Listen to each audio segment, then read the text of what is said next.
Just as life was returning to normal across China, meat and vegetable markets have been closed down yet again, this time in Beijing, after a new outbreak of COVID-19.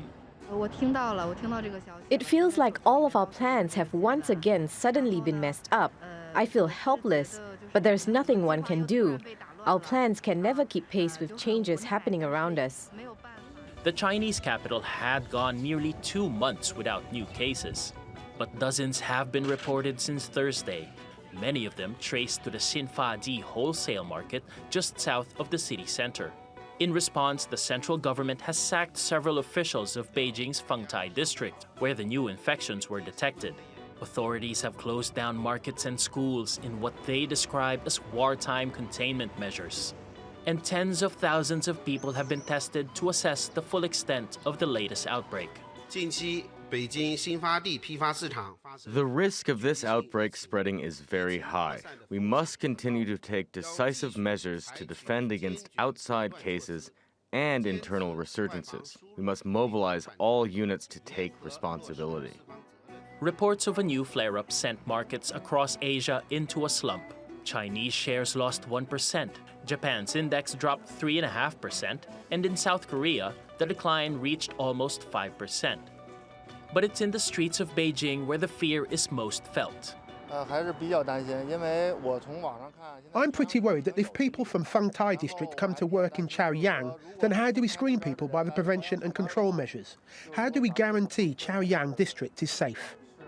The Chinese economy shrank 6.8% in the quarter ending March, the first contraction in nearly 3 decades. Many had hoped the world's second-largest economy would stage a comeback and end the year with growth. But a second COVID-19 wave will wash those optimistic projections away. Paolo Montecillo, TRT World. For more, let's go to Anne Lee, an economist and professor at New York University.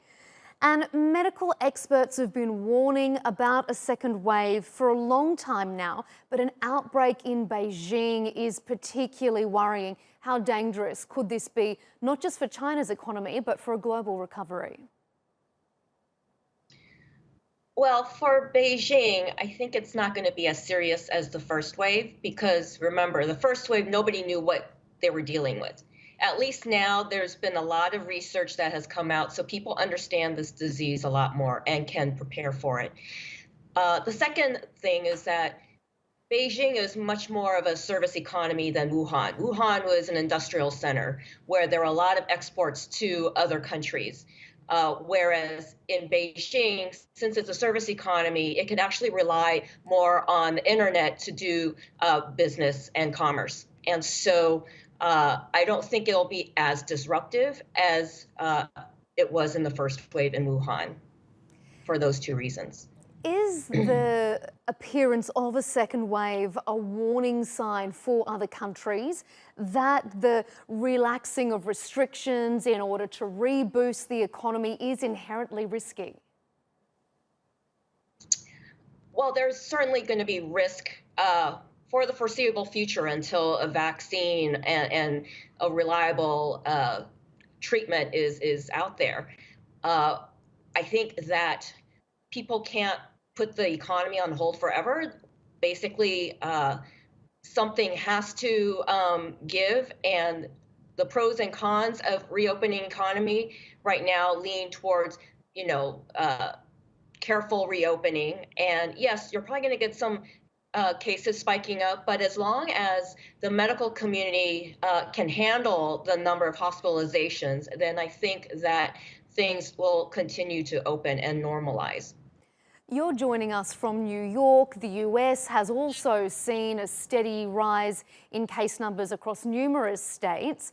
The US Treasury Secretary last week said that shutting down the economy for a second time will create more damage. So what are our options now if a second wave does sweep more broadly? Again, I think that we have to actually see how serious it's going to be. Like I said, I think everyone expects a second and perhaps a third wave at this point, but it really is coming down to how serious are these outbreaks? Are they going to create a lot of hospitalizations and deaths again? If it doesn't, then certainly people can resume more normal activities, as is happening around the world now with lockdowns coming down. And people can just be more careful with their social distancing and using the face masks. And certainly there's been more PPE out there. So I think that the way forward is just to be more cognizant of the risk, be careful, and as long as people, honor, these social distancing guidelines, then maybe it can be kept at, the deaths can be kept at a minimum. Something that everyone is hoping. Anne Lee, thank you so much for your time from New York.